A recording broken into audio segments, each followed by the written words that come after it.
My grandchildren poisoned me to take over the $90 million winery. She won't survive the night, my granddaughter whispered as she refilled my glass. But I survived, and in the cellar, I uncovered a secret that changed everything. I was born in Oregon, and I'll tell you something, dear. The soil here is like no other. It has a way of holding on to memories, of keeping secrets, of feeding roots so deep you feel them in your bones. When my husband, Thomas, and I planted the first vines nearly 50 years ago, we weren't thinking about empires or valuations. We just wanted to make a good bottle of wine and build a life worth toasting to. Now, somehow, that little dream of ours has grown into a winery worth close to $90 million. People tell me that number with wide eyes, as though I should be dazzled. But to me, it's not the number that matters. It's the land, the vines, and the history written in every bottle. Our vineyard sits at the edge of the Willamette Valley, where the fog rolls in each morning and the air smells faintly of wet earth and pine. I still wake up early, shuffle out in my slippers, and breathe it all in before the sun burns the mist away. That's when I feel closest to Thomas. He was the visionary, the one who could taste a grape and tell you exactly what kind of wine it would become. I was the stubborn one, the one who balanced books, held the ladder steady, and kept the house warm for the workers when the harvest went late into the night. Together we built something that outlasted him, and sometimes when I'm out in the vines, I swear I can still hear him humming that old Ray Charles tune he loved.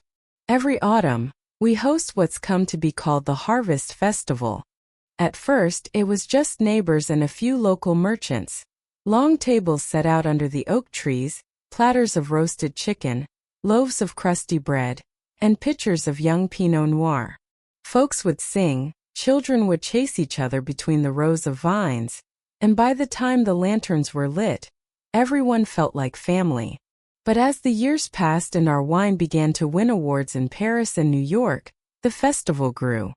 Now it draws sommeliers in tailored suits, collectors with gold pens ready to bid on barrels, and investors who talk more about numbers than aromas. I suppose that's progress. Still, I make sure there's always fried chicken, and I bake at least 2 pies with my own hands, just to remind everyone this is still a family gathering, not some stock exchange. The truth is, the festival has become the highlight of our year. The press writes about it, food critics attend, and my grandchildren, well, they've taken it upon themselves to organize most of it these days. They're young, ambitious, and I'll admit sometimes a little too slick for my liking. But I let them handle the invitations, the music, the tents, even the glossy brochures. They tell me it keeps the winery modern. I smile and nod, though part of me still prefers the days when our biggest concern was whether the bread would rise in time for supper. Being the matriarch of such a legacy is a funny thing. People bow their heads a little when they shake my hand. They call me Madam or Mistress of the Vineyard, as if I were royalty. I chuckle at that. I'm still the same woman who kneads dough with flour on her apron, and remembers when our roof leaked so badly we had to put pots under the drips. But I do understand the weight of what Thomas and I built. It isn't just a business. It's a symbol of love, of hard work, of patience, and of family. At least I used to believe in that last part with all my heart. The grandchildren don't see it that way. To them, the vineyard is an empire, a throne to be claimed. They speak in terms of shares and inheritance far more than they do about soil or weather. I try not to let it sting. Young people have their ways after all. But sometimes when I catch them whispering together in corners, I wonder if they still remember the lessons Thomas taught them. That wine is more than a drink. It's a story, a memory, a truth in liquid form. If they forget that, well, all the money in the world won't save this place. This year's Harvest Festival feels different. There's a tension in the air, like the pause before a storm. The invitations went out months ago, and we're expecting record attendance. Collectors from Europe, buyers from Asia, even a few Hollywood faces have confirmed. The tents are already set up on the south lawn, white peaks glowing against the autumn sky. Strings of lights have been hung through the oaks, and barrels polished for display. From the outside it looks perfect. But inside me there's a flicker of unease I can't quite name. Maybe it's just age, or maybe it's the way my grandchildren have been smiling too sweetly, assuring me this year will be the best one yet. As I sit by the window tonight, looking out at the vines heavy with fruit, I think of Thomas. He'd want me to be strong, to carry this legacy with pride. And I will. But I also know something he once told me, on a night long ago when we were both too tired to speak. The vines don't lie, Mary. They'll tell you if there's rot in the soil. His words echo in me now, and I can't shake the feeling that beneath all this beauty, something is rotting. You learn a lot about people by how they handle wine. Some sip gently, savoring the layers of flavor. Others gulp it down without a thought, chasing a quick satisfaction. My grandchildren, I've noticed, fall into the latter group. They're not patient. They don't understand that the finest vintages come from years of waiting, pruning, nurturing. They want what they want now. It was my eldest grandson, Daniel, who first suggested they take on more responsibility with the harvest festival. "You've done enough, Grandma," he said, flashing that smile of his that always felt more like a salesman's pitch than a grandson's love. "You should just enjoy yourself this year. Leave the hard work to us." I agreed, though something in my chest tightened when I said yes. I didn't want to become a guest in my own home, a spectator at my own table. Still, I told myself it might be nice to step back. At 76, my bones ache after long days on my feet, and the thought of simply sitting under the oaks, watching the festival unfold, was tempting. But deep down I knew better. The children have been circling this place for years, like hawks waiting for the right moment to swoop. They speak to me of succession planning and brand positioning, all while their eyes glint with hunger. Not the kind of hunger for food or even achievement, but for power. I've seen it before. When Thomas was alive, they never dared push too hard, but with me, they think I'm fragile, easy to bend. They've forgotten what these hands have done, the rows I've pruned, the storms I've weathered. This year, Daniel insisted on curating a special tasting experience for our distinguished guests. He made a whole production of it: new menus, polished glasses, imported cheeses. My granddaughter Elise even suggested a signature pour just for me. A private honor to mark my 50 years in the vineyard. On the surface, it all sounded lovely. Too lovely. I could feel their plan thickening around me like overripe fruit. At night, when the house grows still, I sometimes hear them downstairs whispering in the kitchen. Their voices are low, sharp, punctuated by nervous laughter.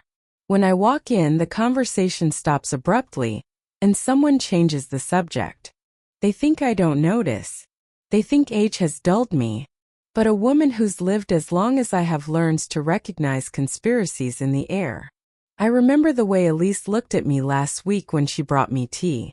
Her hand lingered on the cup a moment too long, her eyes watching mine with an intensity that unsettled me. I set the cup down without drinking, smiling as if nothing were amiss. She smiled back, but her face betrayed something, relief perhaps, or frustration. I couldn't tell which. Then there's Michael, my youngest grandson, the one who was always gentle as a boy. He used to follow me through the vineyard, tugging on my apron, asking endless questions about the vines. But now his words carry the sharpness of someone who's been listening too closely to Daniel. "You've worked hard, Grandma," he said recently, his voice soft but firm. "Maybe it's time you think about retirement, about letting us carry the torch." Retirement. As if tending this land were a job one could simply quit. As if love for soil and grape could be handed off like a set of keys. The truth I dare not speak aloud is this. I believe they mean to hasten my leaving, and not by natural means. It sounds dramatic, doesn't it? Like a tale told by some paranoid old woman. But I've seen the way they exchange glances when they think I'm not looking. The way they hush their conversations the moment I enter the room. And just last evening as I walked past the cellar door, I heard Daniel mutter, "She won't even taste the difference." Elise laughed, a quick, sharp sound that chilled me more than the autumn wind. They are planning something. I can feel it in my bones the same way you can feel rain coming in your knees. The Harvest Festival, once a celebration of love and labor, has become their stage. And I, it seems, am to be their centerpiece. It is a peculiar thing to suspect your own blood. Mothers are meant to trust, to believe in the goodness of their children's children. But trust, once fractured, is like a broken wine glass. No matter how you try to mend it, the cracks remain. I still smile at them, still let them kiss my cheek, still let them chatter about profits and portfolios. But behind my smile my mind is sharp, watching, waiting. If it is true, if my suspicions prove right, then they are not merely greedy, they are dangerous. I wonder if they've forgotten the stories I told them about Thomas, about how he always believed the vineyard would test us, that the vines had a way of revealing character. Perhaps they think his words were only poetry. But I know better. The vineyard doesn't lie. It shows you who people truly are. And what it's showing me now, dear, is something dark. Something I wish I didn't see. This harvest festival will not be like the others. I feel it in the air, in the way the wind moves through the rows, in the way my grandchildren hover too close. They think they're clever, that they're hiding their plan. But I've lived too long, seen too much, to be blind to treachery, even when it comes wearing the faces of those I once rocked to sleep. The morning of the harvest festival always begins the same. I wake before dawn, when the mist still hangs low across the vineyard, and the air smells of crushed leaves and damp soil. The workers move quietly among the vines, their chatter rising like soft music. I've always loved that moment, when the land is still and the world hasn't yet put on its face for the day. But this year I felt no peace in it. My heart was restless, drumming a warning I could not name. The house bustled with preparations. Elise directed the caterers with a voice too sharp for someone so young. Daniel barked orders to the staff as though he were a general, not a grandson. Michael hovered nearby, his brow furrowed, watching more than speaking. I sat at the kitchen table with my coffee, unnoticed, as they planned a celebration that seemed less about harvest and more about spectacle. Strings of lights were strung in the oaks, crystal glasses polished until they gleamed, and an entire corner of the lawn set aside for the exclusive tasting. By noon the guests began arriving, collectors in tailored suits, sommeliers with noses held high, investors with polished shoes that had never touched vineyard soil. Their cars lined the drive like jewels in a crown.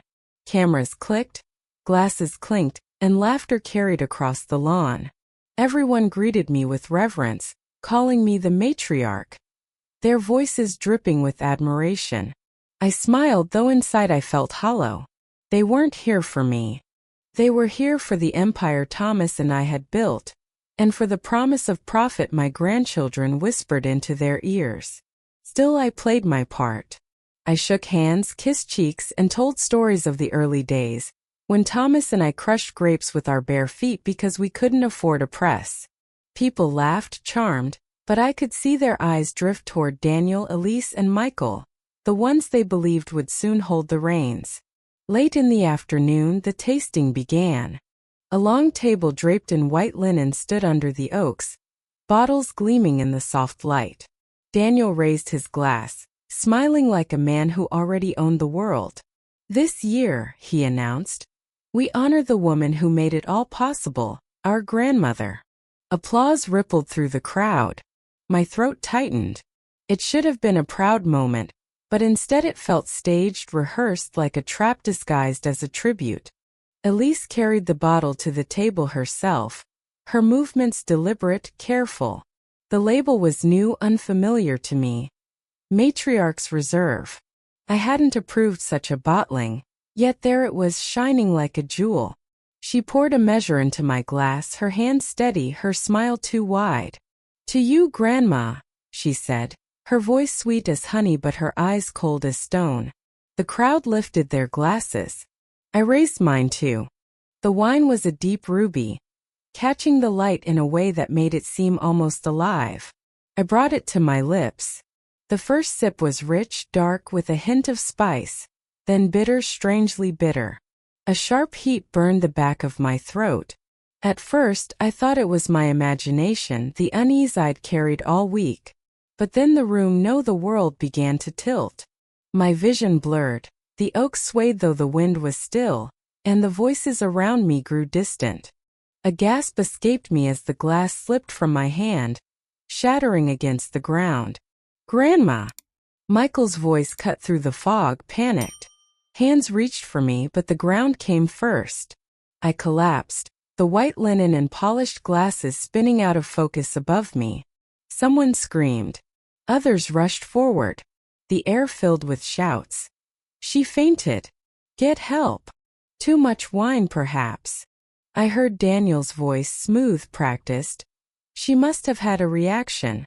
She's not used to such strong vintages anymore." His words floated above me, and though I couldn't see his face, I knew he was already arranging the story, shaping the lie. The crowd buzzed with confusion, sympathy, pity. A guest knelt at my side, pressing cool fingers to my wrist. "She's breathing," I heard. "Call an ambulance." I wanted to speak, to cry out that it wasn't the wine, not the kind they thought. But my tongue felt heavy, my body sluggish, pinned by an invisible weight. I lay there helpless, listening as the festival unraveled around me. The sirens came swiftly, the flashing lights painting the vineyard in red and blue. I was lifted onto a stretcher, the murmurs of the crowd fading as the doors of the ambulance closed. Elise's face was the last thing I saw before the world went dark. Her smile was gone now, replaced by something harder, sharper. Fear, perhaps, or the realization that their plan had not gone as smoothly as she'd hoped. At the hospital, I drifted between light and shadow. Machines beeped, voices rose and fell, and somewhere in the haze I heard a doctor say, "Poisoning. But she's strong. She may pull through." Strong. Yes, I thought dimly. Stronger than they realized. Against all odds, I survived. When I opened my eyes days later, the faces of my grandchildren hovered nearby, painted with concern for the world to see. But beneath their masks I saw it clearly, the flicker of disappointment, the shadow of fear. They had planned my end and I had lived. And in that moment, as I lay in the hospital bed with tubes in my arms and the taste of bitterness still on my tongue, I made a vow. I would find out the truth. I would uncover every secret they had tried to bury, every lie they had told.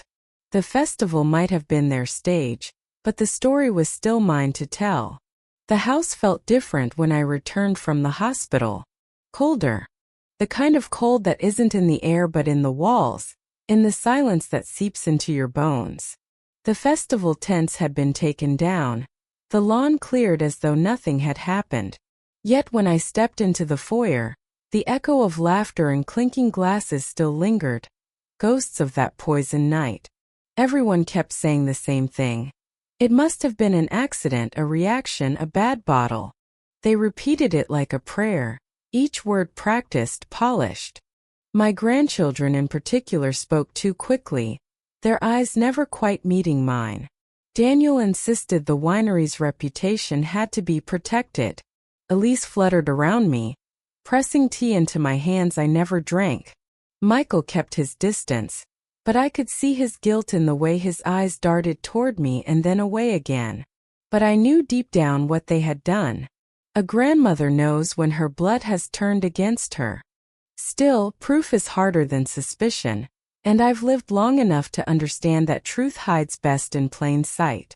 One evening, when the house was quiet and the vineyard lay under a blanket of fog, I found myself drawn down the stone steps into the wine cellar.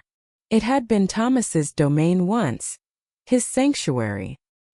He always said the cellar was the vineyard's heart. After he passed, I rarely came down here. Felt too intimate, too full of him. But that night, I carried a lantern into the shadows, guided by something I couldn't explain. The cellar smelled of damp oak and earth, the air cool against my cheeks.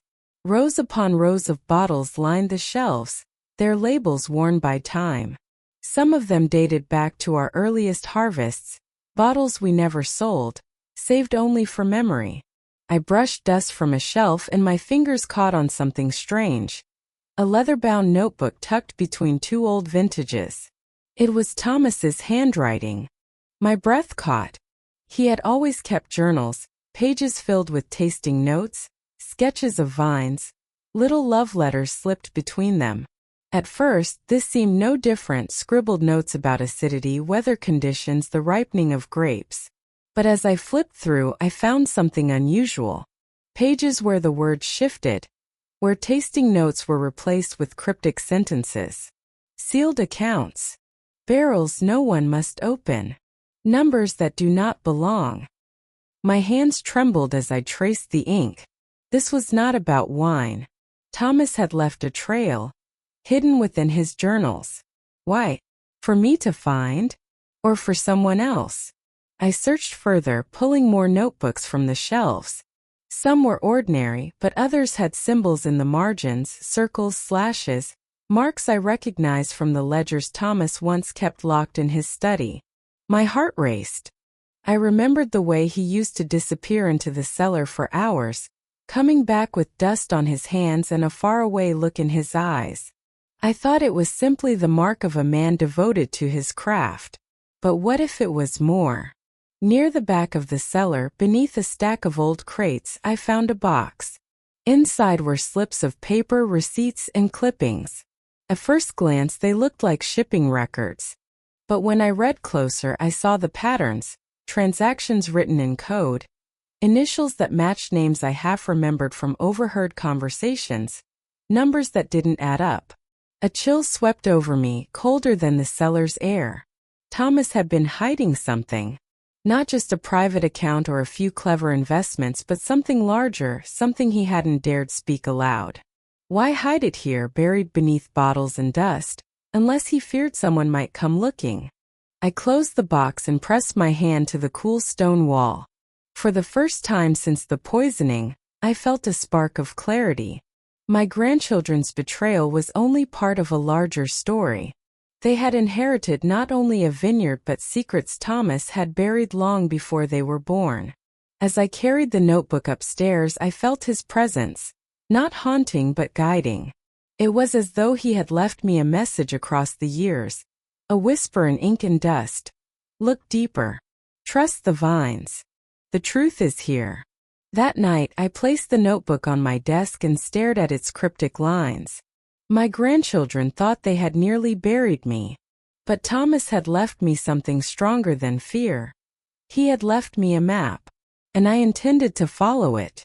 I hardly slept after finding Thomas's notebooks.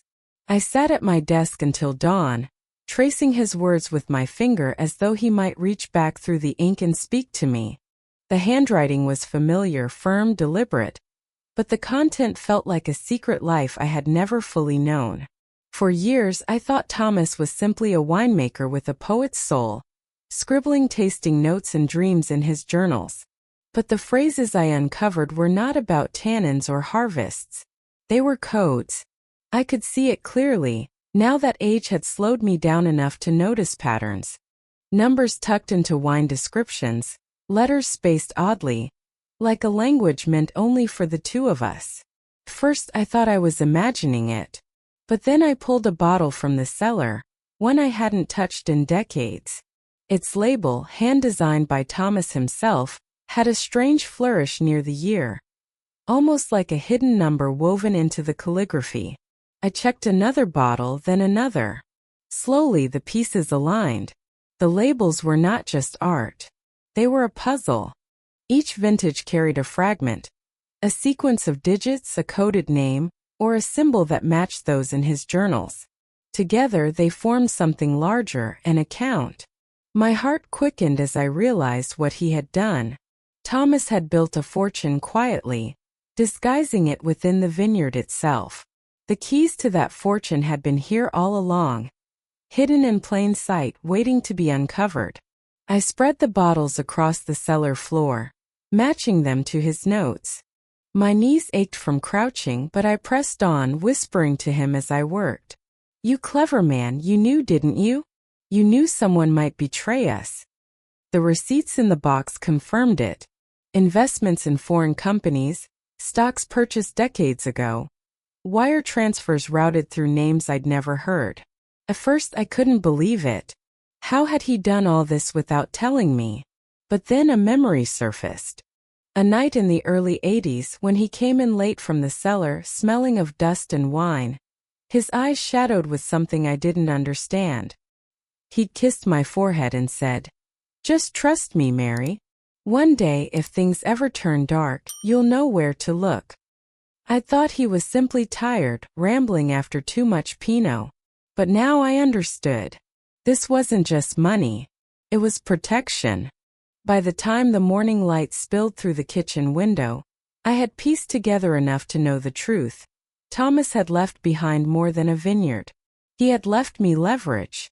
Tens of millions of dollars, hidden in sealed accounts, all coded into the bottles and notebooks. He must have known our family might turn greedy one day. He must have known the vineyard, so pure in his heart, would tempt others to corruption. And he must have trusted me alone, to guard the secret until it was needed. I leaned back in my chair, exhausted but resolute. My grandchildren thought they had me cornered, that their little poisoning scheme would rid them of the obstacle in their way.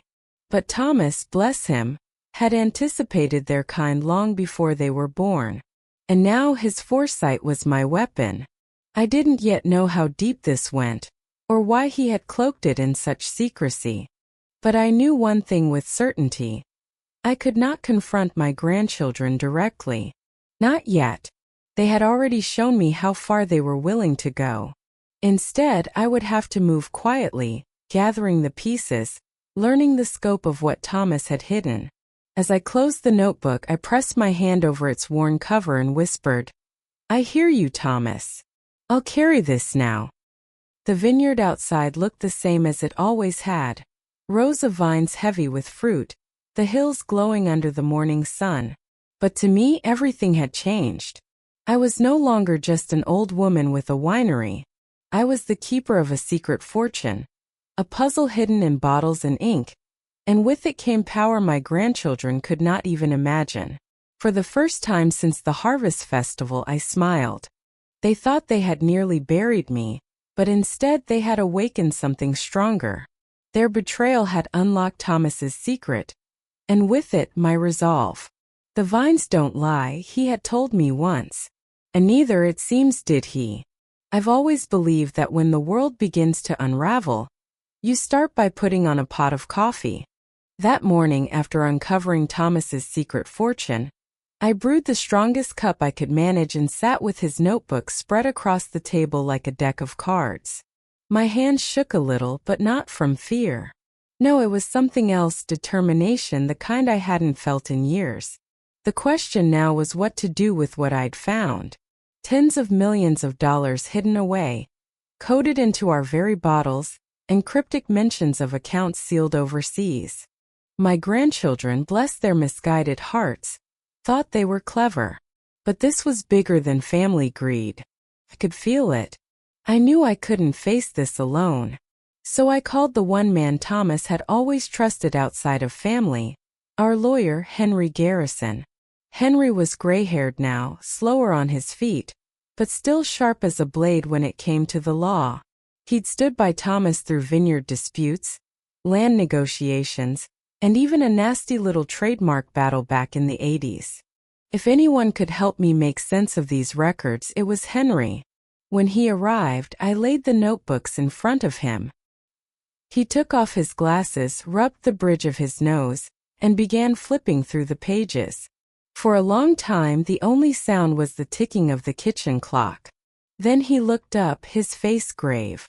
"Mary," he said softly, "do you know what this is?" I shook my head. "I only know Thomas left me a trail, and I intend to follow it." Henry leaned back, exhaling slowly. "These aren't just private accounts. These are financial codes, identifiers for international transfers. He disguised them, yes, but look here." He tapped a sequence of numbers. "That's not a vintage. That's a Swiss bank routing code. And this?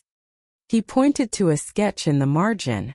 That's the mark of a shell corporation. Thomas wasn't just investing, Mary. He was hiding money. I felt my breath catch. Hiding it from whom? That, Henry said, closing the notebook, is the real question. He advised me to be careful. If what's here is accurate, your family's vineyard might be sitting on evidence of financial crimes. Crimes Thomas may have brushed against, knowingly or not. You can't take this to the children. Not yet. This needs federal eyes. The word chilled me. Federal. The idea of the FBI stepping into our quiet Oregon Valley seemed unthinkable. But I trusted Henry. He promised to reach out discreetly to someone he knew in the financial crimes unit. 2 weeks later they came. Not in suits and sunglasses like in the movies, but in plain clothes, their badges tucked away until the door was closed. 2 agents, one young and eager, the other older with tired eyes that had seen too much. They sat at my kitchen table, drinking the coffee I poured them, as Henry spread out the notebooks. The younger agent, a woman named Carter, skimmed quickly, her brow furrowing. "This is significant," she murmured. "These aren't just personal investments. These are part of a network." Her partner, Agent Morales, nodded grimly. "And the festival? Tell us more about it, Mrs. Whitaker." So I told them. About the Harvest Festival, about the collectors and investors, about my grandchildren's suspicious behavior, and about the poisoned glass of wine. As I spoke, their faces hardened. When I finished, Carter closed the notebook with a quiet thud. "Your husband may have stumbled into something bigger than he realized," she said. "Or maybe he knew. Either way, what you've shown us links directly to an ongoing investigation. We've been tracking fraudulent wine auctions tied to money laundering. Billions, Mrs. Whitaker. Not millions. Billions." The word struck me like a stone. Billions. I thought of Thomas in his cellar, scribbling notes, hiding codes and labels. Was he protecting me from this? From them? Or had he been part of it, before his conscience forced him to bury the evidence? The agents promised protection, but their warnings lingered heavier than their reassurances. "Be cautious," Morales told me. "If your grandchildren are involved, knowingly or not, they may already be in deeper than you think. And if others in this network know what you have, you're in danger." When they left, the house seemed too quiet. I sat at the kitchen table long after the door closed, staring at Thomas's notebooks. My heart ached with the weight of it all. I wanted to believe my husband had been an honest man, a dreamer with dirt under his nails and love in his heart. And maybe he was. But he also carried secrets I was only just beginning to uncover. The vineyard outside glowed golden in the fading light, rows of vines heavy with fruit. To anyone else it looked peaceful. But I knew better now. This was no longer just a vineyard. It was the center of a storm. One that reached far beyond Oregon, far beyond my family. And whether I wanted it or not, I was standing right at the eye of it. The agents came back a week later, carrying folders thicker than my old family Bible. They sat me down at the kitchen table once again, where so many truths in my life had been spoken over coffee and pie. But this time their words had the weight of thunder. Agent Carter laid out photographs, bottles with ornate labels, auction catalogs, smiling collectors raising their paddles at glamorous events in Paris, London, Hong Kong. The faces glowed with pride, men and women who believed they had just secured a piece of history in glass. "Every one of these bottles," Carter said, tapping the photos with her pen, "is a lie." The scheme was almost too simple to believe. Ordinary wine, sometimes barely drinkable, rebottled with forged labels. Certificates of authenticity printed with expert precision. Entire vintages invented out of thin air. Lost harvests from old vineyards. Rare reserves supposedly hidden away for decades. At auctions, these bottles sold for hundreds of thousands, sometimes millions, to eager collectors. And the money? It never stayed in the wine world. Morales leaned forward, his voice low. The funds moved into offshore accounts, laundered through layers of shell companies. Art auctions, luxury yachts, real estate, all funded by fake wine. I stared at the photographs, my stomach churning. And my family? I asked quietly. How do they fit into this? Morales exchanged a glance with Carter before answering. Your harvest festival has been used as a stage. Every year, rare bottles are discovered, introduced to collectors under the guise of your legacy. Many of those bottles are fakes. Whether your grandchildren are orchestrating it or being used by others, they're deeply involved. My chest ached as though someone had pressed a hand against my heart. My festival, Thomas's and mine, twisted into a tool for crime. What once brought neighbors and friends together under the oaks had become a theater for fraud. I remembered Elisa's gleaming matriarch's reserve. The bottle she poured the night I nearly died. A label I had never approved, a vintage that never existed. My hands shook. That bottle was never meant to honor me. It was a prop in their scheme and a weapon. Carter must have seen the pain in my face, because her voice softened. Mrs. Whitaker, none of this is your fault. These networks are expert at exploiting trust. They used your name, your reputation, your vineyard because it carries weight. Collectors believed in it. That's why it worked. I thought of Thomas then, of the codes he'd left hidden in the bottles, the notebooks filled with warnings. He must have known. He must have seen the rot creeping in even back then. Perhaps he'd tried to protect me, to wall me off from it all. But secrets have a way of seeping out, no matter how deep you bury them. The agents explained further. The auctions were global. A circuit of glittering events drawing the wealthiest collectors. Behind the champagne and candlelight, billions of dollars were washed clean. A single bottle, filled with the cheapest table wine, could fetch $500,000 if the story behind it was enticing enough.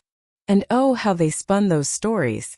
Legendary vineyards destroyed by fire, secret barrels left in forgotten cellars, vintages tied to long-dead monarchs.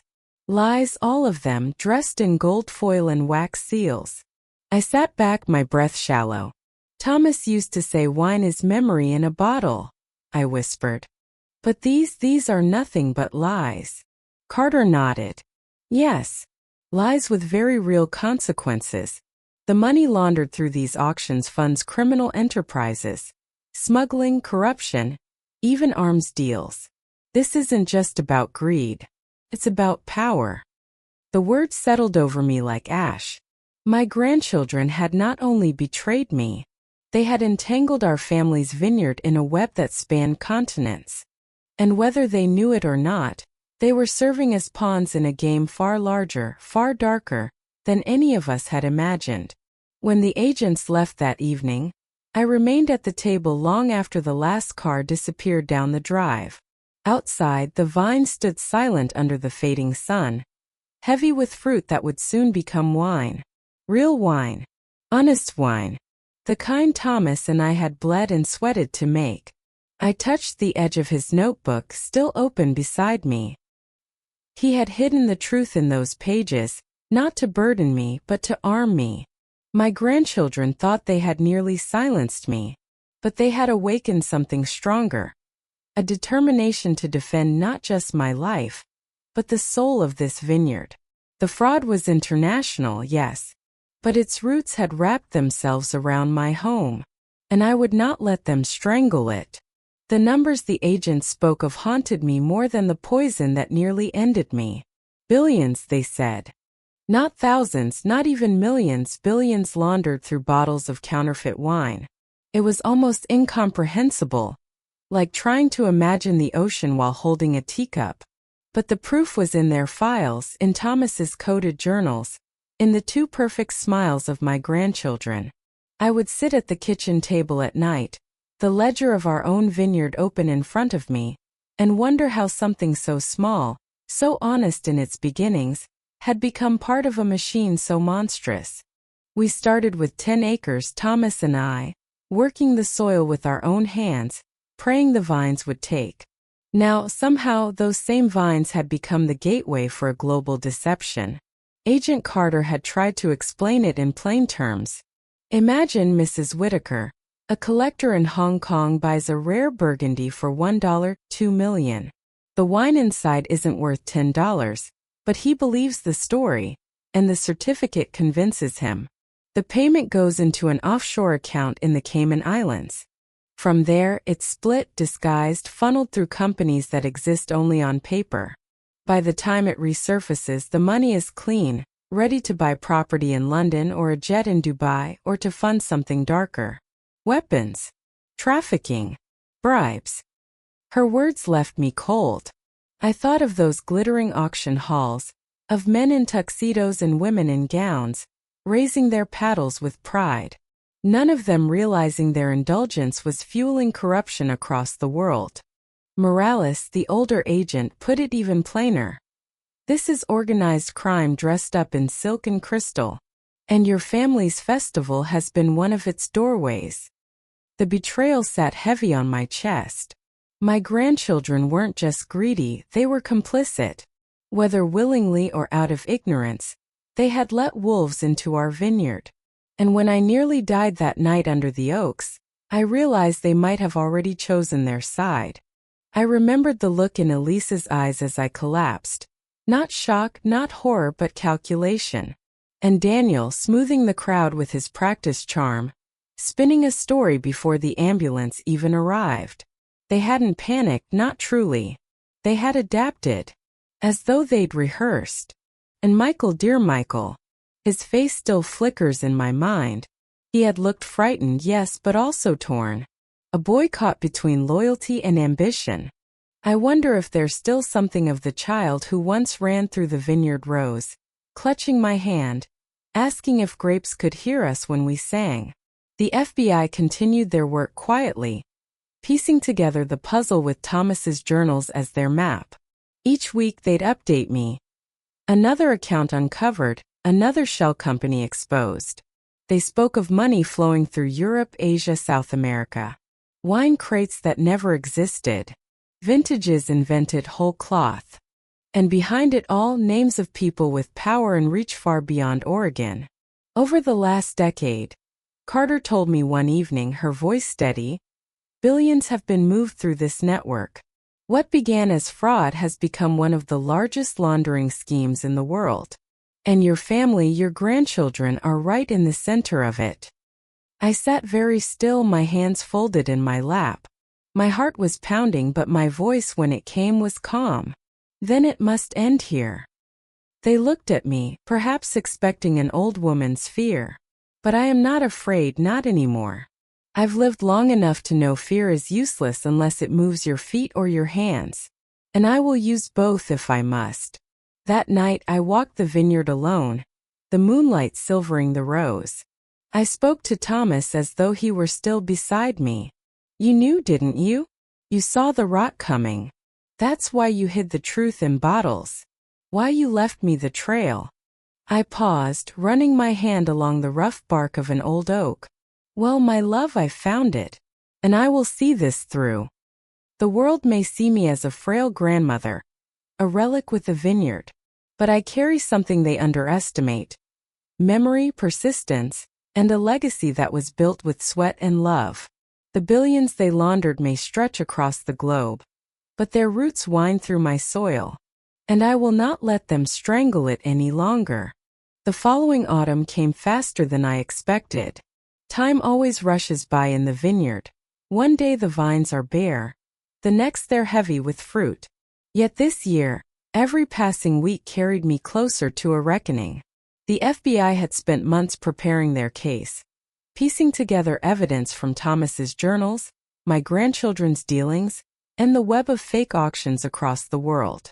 And now they wanted the unmasking to happen at the very place where it all began, our harvest festival.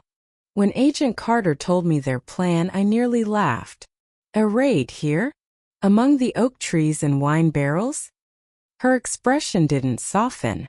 Mrs. Whitaker, This is the stage your family has used to deceive collectors and launder millions. It's only fitting the truth be revealed here, in front of the very people they sought to impress. I thought of Thomas then, of the way he used to say the vines never lie. Perhaps this was the justice he had prepared me for. So I agreed. The morning of the festival, I dressed with care. Not in morning black, nor in the soft cardigans I usually wore, but in a dress Thomas had once loved, deep burgundy, the color of old wine. I pinned my hair neatly, applied a touch of rouge, and stood tall. If I was to face the world, I would do so with dignity. Guests arrived in their glittering cars, just as they always had. Collectors from Paris, investors from New York, sommeliers with their notebooks at the ready. My grandchildren greeted them with practiced charm. Daniel moved among them like a politician. Elise floated with her sharp smile, and Michael, oh Michael, stayed close to the tasting table, his hands trembling just slightly. I felt no fear, only a quiet resolve. As the evening sun dipped low, Daniel clinked his glass, calling for attention. "Ladies and gentlemen," he said, his voice warm and confident, "welcome to the Whitaker Harvest Festival. Tonight you will taste not just wine but history itself." The crowd murmured approval. Elise held up a gleaming bottle, its label shimmering under the lantern light. "From our private reserve," she announced, "a rarity never before seen outside our family. We are honored to share it with you." I stepped forward then, my cane tapping lightly against the stone path. The crowd parted. My grandchildren froze, surprise flickering across their faces. "Before you pour," I said, my voice steady, "there's something you all must know." Cameras clicked. Whispers spread. Elise's smile faltered. And then, as though on cue, the sound of footsteps thundered behind me. Men and women in plain clothes, badges flashing, moving swiftly among the tables. "The FBI." Gasps rippled through the crowd as agents lifted boxes from beneath the tasting tent, revealing crates of bottles, each one a forgery. Servers carried out trays stacked with forged certificates, while others seized laptops and ledgers hidden in the festival office. Agent Morales raised his voice above the chaos. "This operation has been laundering billions of dollars through counterfeit wine. Tonight, the truth comes to light." I watched the faces of my guests, shock, confusion, betrayal. Collectors who had paid fortunes for lies looked as though the ground had dropped beneath them. Sommeliers, their reputations tied to these bottles, clutched their notebooks in disbelief. "And my grandchildren?" Daniel tried to protest, his words tumbling too fast. "This is a mistake. A misunderstanding." Elise's hand shook as agents examined the bottle she had held so proudly. Michael stood pale, silent, unable to meet my eyes. I stepped closer to them. "You thought you could poison me, bury me, and turn this vineyard into your empire of lies. But you forgot something." My voice did not waver. "This land was built on truth, and the vines don't lie." The agents placed handcuffs on Daniel and Elise as the crowd gasped. Michael, though not yet bound, was led away for questioning, his head bowed. The cameras captured everything. The headlines would write themselves. "World-renowned vineyard at the center of billion-dollar wine scam." But I didn't care for the spectacle. My eyes drifted to the hills, where the vines stretched in rows like soldiers standing watch. For the first time in years I felt Thomas near, not in whispers or memories but in triumph. The truth had risen, as surely as the grapes ripen each autumn. And as the agents led my grandchildren away, I whispered a promise to the vineyard, to Thomas, and to myself. This is not the end. This is the renewal. The morning after the raid, the vineyard was quiet. No music, no clinking glasses, no staged smiles. Only the sound of the wind moving through the vines, carrying with it a kind of peace I hadn't felt in years.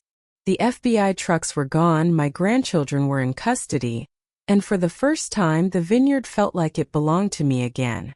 I sat at the kitchen table, Thomas's old notebook open before me. The codes, the secrets, the warnings, they had carried me through betrayal and danger, but now they were something else. They were a gift. His hidden accounts, once a shield, would now become a foundation.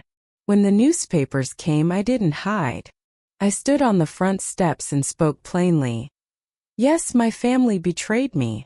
Yes, this vineyard was used for lies. But it will not end in lies. It will end in truth. Cameras flashed.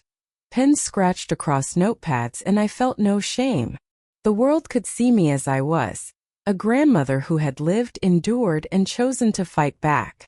The courts moved swiftly. Daniel and Elise faced charges of fraud, money laundering, and attempted murder.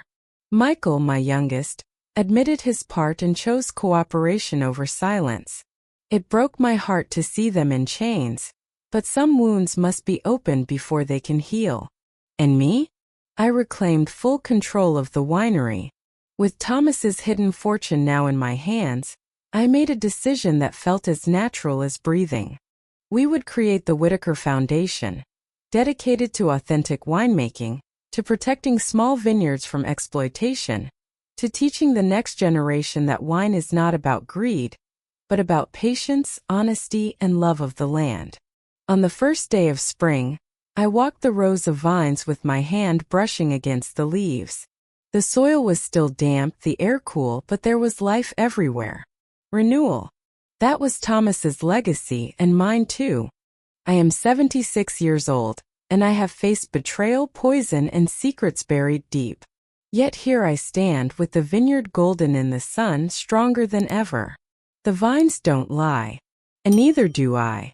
My dears, if in this story you saw yourselves, be sure to write about it in the comments. I would be very interested to read it. Thank you.